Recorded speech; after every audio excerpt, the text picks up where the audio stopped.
tenho uma cliente que estava numa situação muito dramática.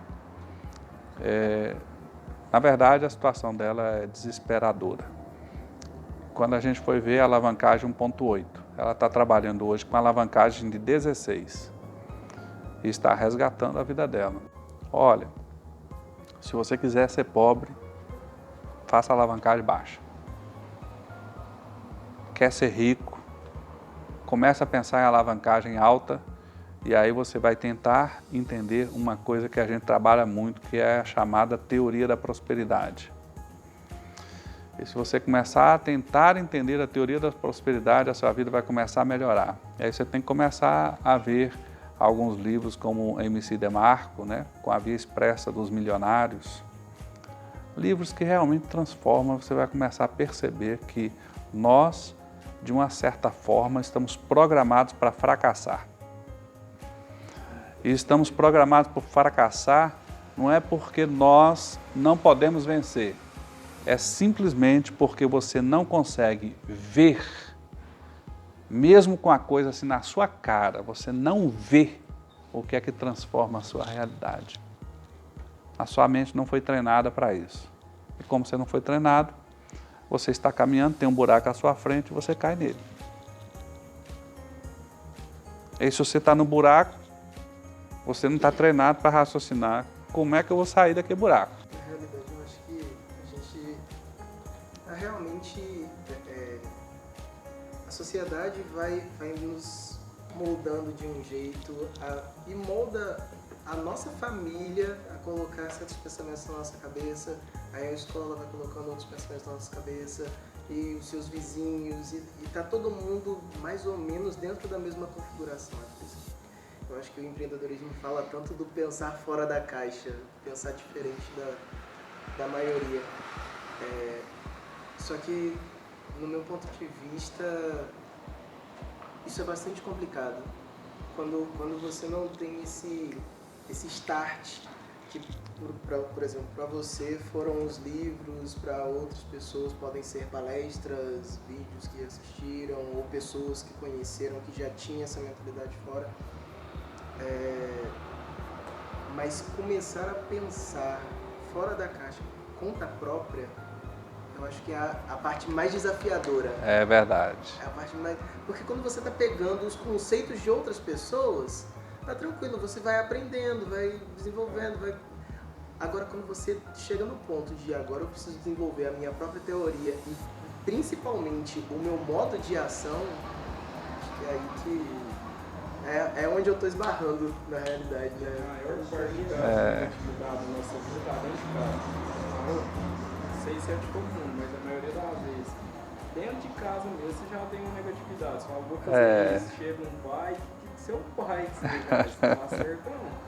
Você não quer tentar, cara. Se eu não tentar, eu não vou saber, não embora. Mas aí é que tá. São pessoas que estão dentro do status quo, que estão dentro dessa caixinha, que estão com esse mesmo pensamento, com essa mesma mentalidade.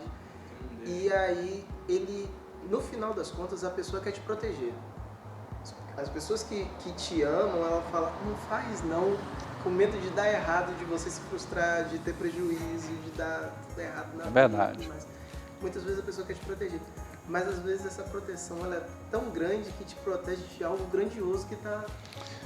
Bom, vocês provavelmente nunca ouviram falar da Academia da Prosperidade, que é uma coisa que a gente faz e a gente está inclusive ultimando as gravações de um curso que a gente fazia presencialmente, que se chama Realizadores, a Arte de Encontrar Saídas. Uma das aulas desse curso é Percepção e Realidade. Então, o que é que nessa aula a gente demonstra cabalmente? A realidade está à sua frente. Você olha para ela e enxerga. Mas o que você enxerga é a sua percepção. Não necessariamente é a realidade. Certo? Por exemplo, você pode ser daltônico e olhar para um negócio e falar assim, aquilo ali é da cor tal, mas na verdade é outra.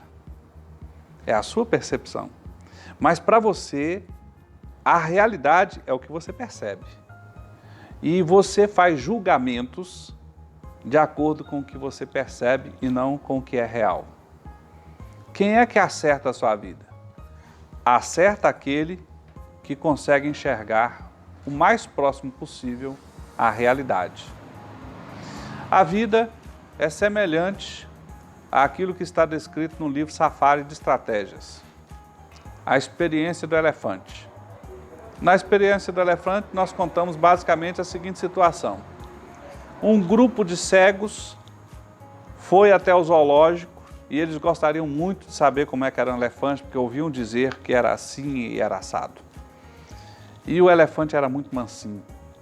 Então, soltaram os cegos próximo do elefante. E aí, cada um começou a pegar num pedaço do elefante, porque cego enxerga assim, ele apalpa, não é isso? Um apalpou a tromba do elefante e começou a falar, agora eu já sei como é que é o elefante.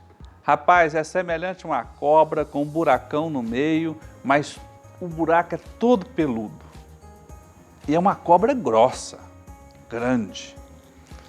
Aí o outro gritou lá assim, estava pegando o rabo, falou assim, conversa, não é assim não. É um negócio fininho, cheio de pelo na ponta. E o outro falou assim, rapaz, que bobagem, não é assim não, tá segurando a perna.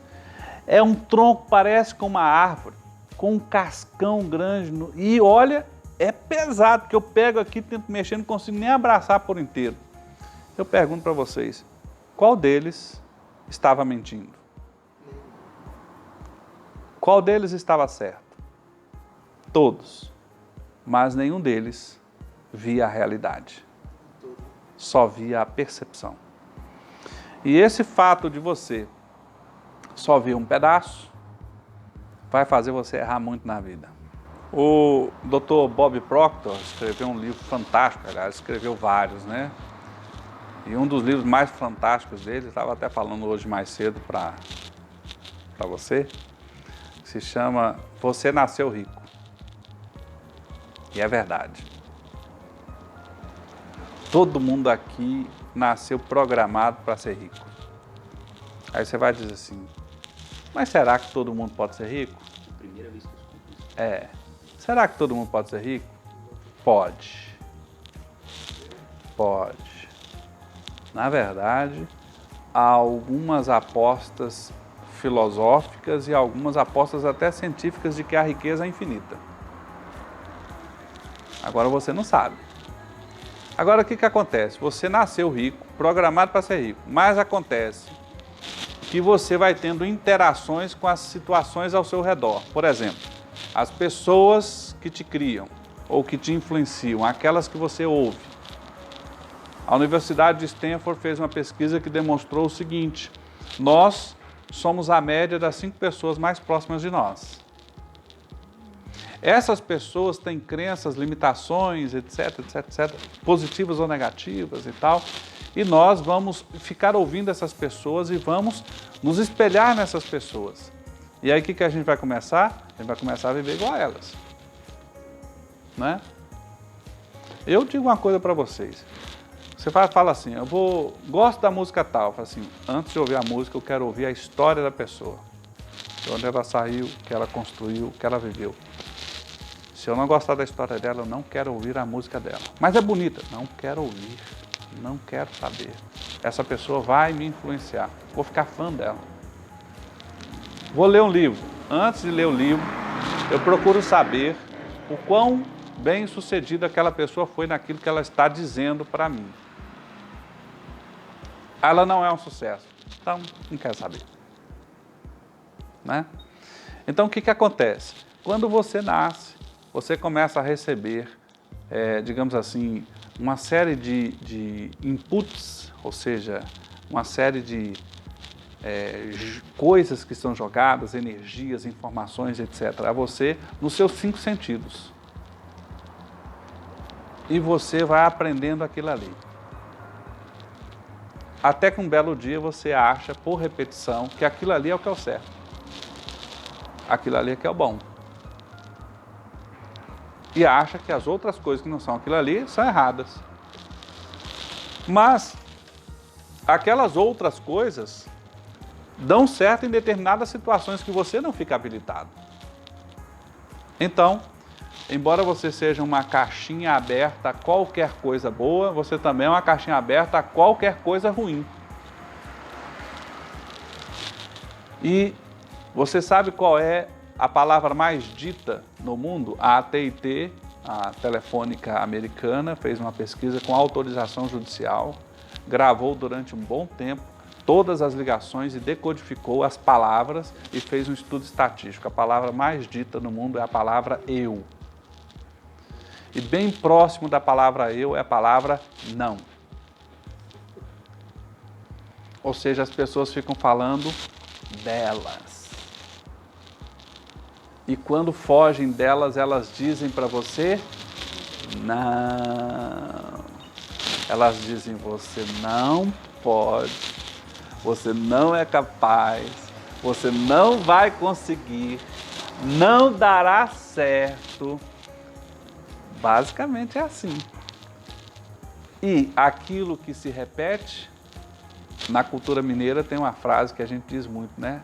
Água mole em pedra dura, tanto bate até que fura. Você começa a acreditar que você não pode, que não vai dar certo, etc, etc, etc. E você começa a fazer uma programação negativa sua. E aí, aquilo que você diz para você próprio, como nós podemos ver aí pelos estudos da PNL, né? Você acaba fazendo. Aí você começa a dizer assim, realmente, eu não posso. Eu não consigo. Não dá. Não é? As pessoas que me conhecem, quando eu conto um pouquinho da minha história, elas começam a ficar indignadas, né? Não dá. Que conversa é essa que não dá? Tapa na cara. É, que não dá. Conversa é essa, né? Hoje mesmo eu encontrei com um rapaz, está passando um período de muita dificuldade e ele está tendo que sustentar a família, está com 2 empregos, né? Tá dormindo só 3 horas por noite, né, Zé? E tal. Aí eu fui contar um pouquinho de história para ele, dar umas dicas para ele. Eu passei quase, 4 anos sem dormir, praticamente. Tive que dominar o sono para conseguir sobreviver às dificuldades daquele momento. Agora eu fiz uma coisa, eu não desisti. Eu não desisti. Quando você diz que você decidiu fazer uma coisa, essa é a chave. Se você decidiu fazer a coisa, então você vai fazer a coisa. Vão ter um monte de pedras no caminho. Parece que a gente tem, eu tenho a palavra aí, né? Eu tenho a percepção de que quando a gente ouve histórias assim, parece que é tão grandioso a decisão de se dispor a lutar. Parece que é tão grande a luta, parece que o problema é gigante. E na verdade são ações pequeninas, né? São decisões pequeninas, diárias de você. É a dose do decidir fazer o certo, a dose de fazer e não se questionar que está fazendo certo. Então, começa nas 24 horas, no primeiro minuto que você abre o olho, decidiu abrir o olho, a hora que você acordar. Então, assim, não é algo grandioso. A gente procrastina e busca desculpas esfarrapadas em algumas histórias que a gente ouviu, para se acomodar, realmente. Alguém aqui já fez Eneagrama? Vocês já ouviram falar essa palavra? Eneagrama nunca fizeram? Bom, o Eneagrama é fantástico. Mas basicamente, vou sintetizar muito. O Eneagrama parte de uma premissa mais ou menos assim. Eu estou sendo bem simplório, bem mais profundo do que isso. Mas digamos assim, você está numa rua e alguém grita assim, fogo! Bom, somos todos seres humanos. Vai ter um que vai sair gritando, um que vai sair pulando, outro vai pular no chão e ficar quietinho, o outro que vai se esconder, o outro que vai entrar no carro, ligar e sair correndo. Cada um de nós vai reagir de uma determinada maneira, né? Por que você reage dessa maneira? Por que você reage dessa maneira? E cada um de nós de um jeito. Agora eu digo uma coisa para vocês. Normalmente as soluções estão nos contrários e não nos iguais. O O que isso quer dizer? Se o momento é de gritar, cala a boca. Se o momento é de ficar nervoso, fique calmo. Ou seja, normalmente as soluções estão nos contrários. Por exemplo, quando você chega e vê alguém propagandeando demais. Ah, minha empresa é fantástica, minha empresa é boa, pode ter certeza. Tá para quebrar. Porque normalmente os sinais são invertidos na vida, né? Então, quando você vê alguém mais dominante de si próprio, ele normalmente é assim. Entra uma crise, ele se acalma. Por quê? Porque a força mais imponente sobre você é o quê? Seus sentimentos. Se você se acalma, seus sentimentos se acalmam. E aí você tem aquele olhar de águia, que olha por trás da montanha assim, e você vê assim, ó, eu sei que tem uns jacarés aqui correndo atrás da gente, tem um fogo ali na mata, mas rapaz, se eu for por ali, se eu der a volta ali, eu sei, vai ter uns arranhões aqui e tal, mas é por ali. Aí os caras estão tudo gritando aqui, porque não conseguem achar uma saída, aí você vai, porque você olhou e enxergou, né? Tem uma poesia antiga, judaica, que diz assim: abre-me os olhos para ver algo de bom que tens para mim, põe-me nas mãos aquele poder e que se desate o sol enfim. Quer dizer, em que momento você terá poder? Em que momento as portas vão se abrir para você?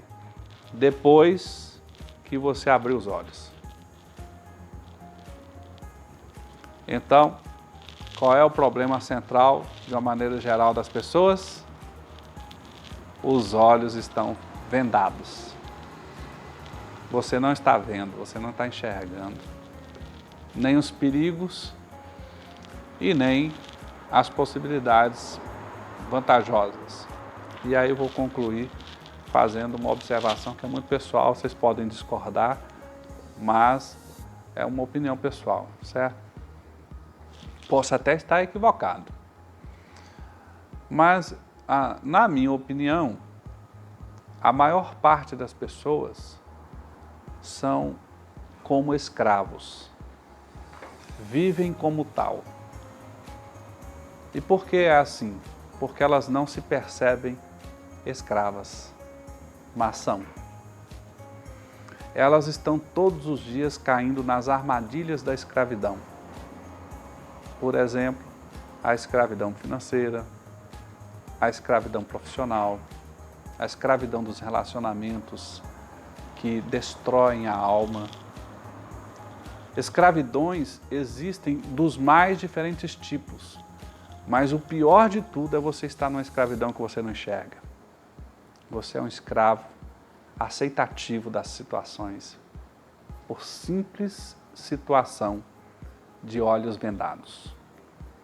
E o meu desejo é tentar contribuir para que eu e você, nós, aos poucos, consigamos sermos pessoas livres, o máximo que pudermos, para que possamos aproveitar o máximo que pudermos aquilo que é o dom mais precioso da vida, o tempo que nós temos.